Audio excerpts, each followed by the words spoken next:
Hi అండి, ఈరోజైతే vanilla sponge cake ఎలా చేయాలో చూపిస్తానండి. చాలా ఈజీగా ఇంట్లోనే చేసుకోవచ్చు. అలాగే ఒక కప్పు పంచదార కూడా వేసుకుని బీట్ చేసుకోండి. అలాగే ఒక మూతోడు వెనిలా ఎసెన్స్ వేసుకోండి.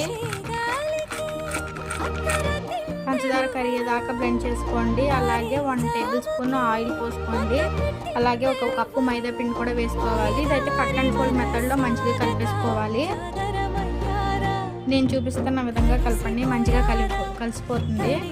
కేక్ చేయడానికి కోసం ఏమీ అవసరం లేదండి, ఇంట్లో ఉన్న వాటితోనే మనం కేక్ చేసుకోవచ్చు. ఇలా ఈ కన్సిస్టెన్సీలో రావాలి పిండి. నా దగ్గర అయితే కేక్ గిన్నె కూడా లేదు, నేనైతే కుక్కర్లోనే చేసేస్తున్నాను. కుక్కర్కి ఆయిల్ రాసుకోండి, డస్టింగ్ చేసుకోవాలి. పిండిని కూడా వేసి అటు ఇటు. ఇప్పుడు మనం కలుపుకున్న ప్యాటర్న్ ఇందులో వేసేయాలి. కన్సిస్టెన్సీ చూసారా, ఇలా పెడితే అలా జారిపోవాలి. దీనికైతే కుక్కర్ మొదలు పెట్టేసుకోండి, పై విజిల్స్ తీసేయాలి. అలా ఒక 20 మినిట్స్ సిమ్లో ఉడికిస్తే పర్ఫెక్ట్గా స్పాంజ్ కేక్ రెడీ అండి. వీడియో నచ్చితే తప్పకుండా లైక్ చేయండి, సబ్స్క్రైబ్ చేయండి.